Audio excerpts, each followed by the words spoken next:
Part 2. I kept telling cheerily in my mind, "Don't open the door. Run for your life." However, she tragically opened the door. As soon as she let the Pegasus in, Fluttershy started shooting at the schoolhouse, killing cheerily first. She just waved her machine gun around, killing every student in sight. She did not aim at any pony, but just waved like a madmare. There was blood and dead students everywhere, except for the Cutie Mark Crusaders. Where were they? Fluttershy surveyed the room, searching for the missing Crusaders. She saw hooves under the teacher's desk from the little slit on the bottom. It cut to the Cutie Mark Crusaders, hiding for fear of their lives. Tragically, they would not make it. Fluttershy threw a grenade under the desk and it immediately detonated, destroying the desk and mutilating the Cutie Mark Crusaders rather graphically. It was a rather realistic explosion, and the sound of the bodies crunching and splatting was rather gruesome. But it still looked like the Luren Faust style animation. I was grossed out, but I did not come close to vomiting, since I'm used to seeing that kind of stuff. I hunt during deer season, and I saw many war movies. I was still appalled to that this was even animated. Faust wouldn't animate something like this, but it looked so much like her style. The scene suddenly cut to Rainbow Dash, who was headed to Sweet Apple Acres to visit Applejack. What she saw struck her and me with terror. At the front gate, Granny Smith lay dead in a bloody mess.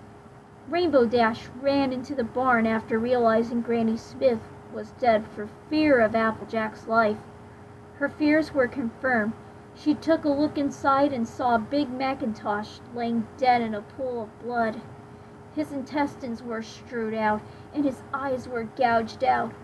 But what was really disturbing was the body of Applejack. She had everything Big Mac had, except all her organs were pulled out. On her back, the word "child abuser" was carved in her flesh. Her face had a look of terror, as if she was caught by someone she did not expect. Rainbow Dash expressed sorrow to her fallen friend, but was caught by fear of her own life. Was she next? What was going on? From the shadows, Fluttershy entered. Rainbow stared in fear. "Fluttershy!" Rainbow trembled in fear.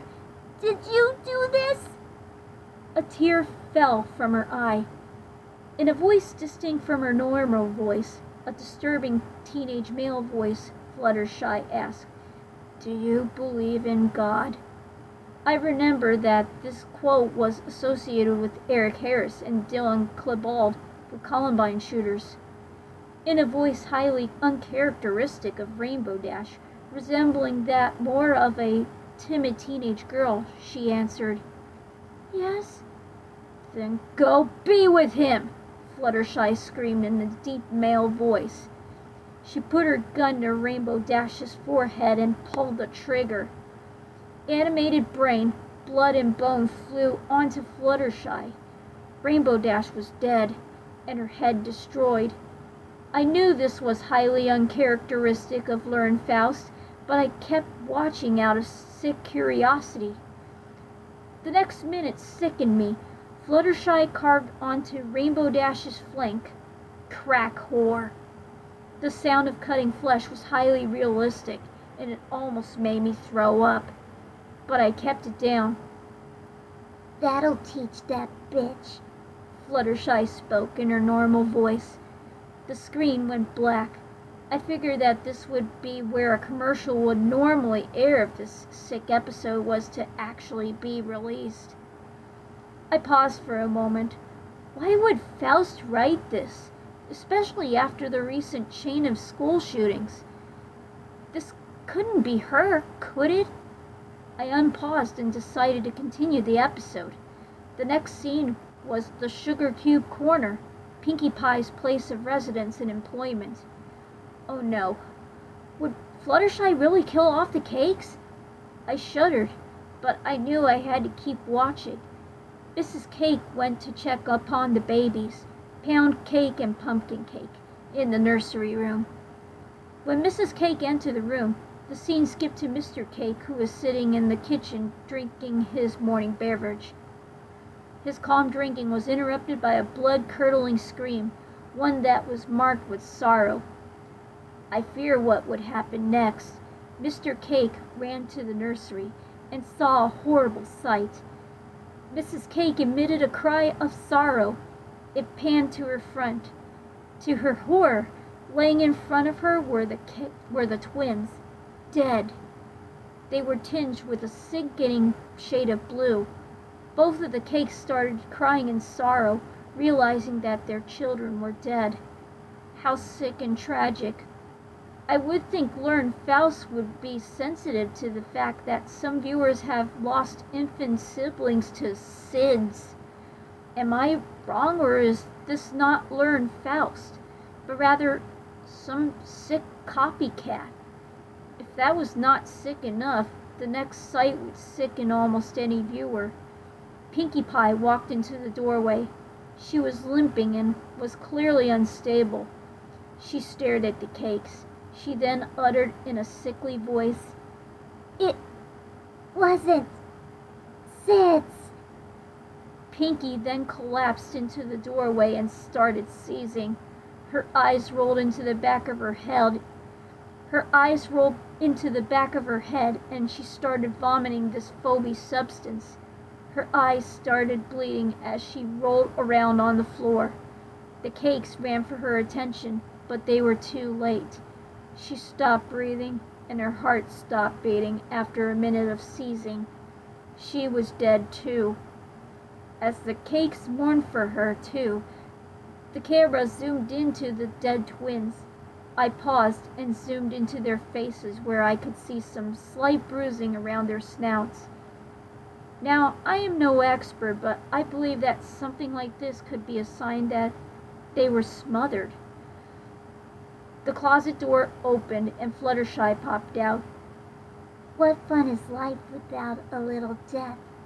I recognized that quote from the journal of Dylan Klebold, one of the Columbine shooters. To continue, Fluttershy started shooting at the Cakes. It was really brutal. Blood and gore flew all over the room as the Cakes breathed their last. They were finally dead after taking about 100 rounds to their bodies. After everyone in the room, except for Fluttershy, was dead, she walked toward the body of Pinkie Pie. She grabbed her knife and carved into Pinkie's side, "Drunkard." She had shot up a schoolhouse. She destroyed the Apple Farm family. She slaughtered Rainbow Dash. She did something to Pinkie Pie and the Cake twins to kill them, though it wasn't said what exactly killed them. She shot up the Cake parents. I knew there would be more victims. I knew she would go after the rest of the main six, not including herself. This left Rarity and Twilight Sparkle, along with whoever else would get in her way. The screen faded to black, and in white font this message showed up: "I want to burn the world." This was struck even more fear into me, as this was a quote from the journal of Eric Harris. I was sick to my stomach now, but I had to keep watching. The screen faded back to a bridge in the Everfree Forest. There were no sides to it, so one could fall off from the side. I saw something at the top right corner, but couldn't make it out, so I paused the DVD and zoomed in. Without any editing, I could clearly see the corpse of Zecora hanging from one of the trees. She was clearly lynched in a style similar to the actions done by the Ku Klux Klan. School shootings? Racism? Lynchings? What sick bastard got the idea to write this distortion of a children's cartoon? I zoomed back out and continued playing.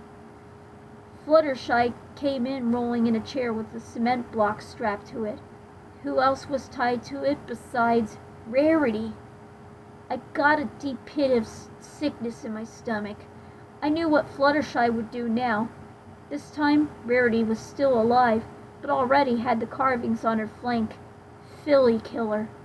She was clearly distressed and tried screaming, but she was bound and gagged, so no sound could come out.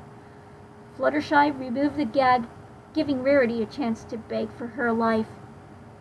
Please, don't do this, Fluttershy, Rarity begged. Fluttershy ignored her. The lonely mare strikes with absolute rage. This was another familiar quote used by Dylan Klebold for a poem he had written, I'll bet, Ponyfied. No, no, no, no! Rarity begged. I'm sorry for whatever I did to you. Please don't do this. Rarity was crying tears of desperation, but Fluttershy did not care. She pushed a chair off the bridge, dragging Rarity into the river as she screamed bloody murder. Rarity sank to the deep depths of the river, never to be heard from again.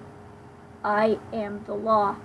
If you don't like it, you die, Fluttershy uttered in the evil male voice shown earlier, except calmer, as she stared into the river to watch Rarity drown.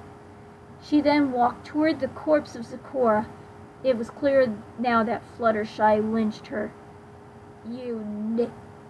Okay, this is really offensive to all you viewers who are hearing this kind of sensitive, offensive line too. So, yeah, this is offensive to all someone who's watching, especially everybody watching out there. It was not her normal voice or the evil teen male voice from earlier, but rather the voice of a southern middle-aged man. It sounded like it was cut off, as if there was supposed to be more said.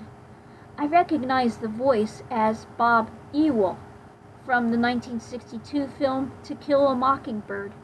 So Fluttershy is a murderer and racist now? Who made this sick film? The show cut to Twilight Sparkle's house. Some sinister-sounding music started playing. I knew this song as I played it for my junior year in high school band.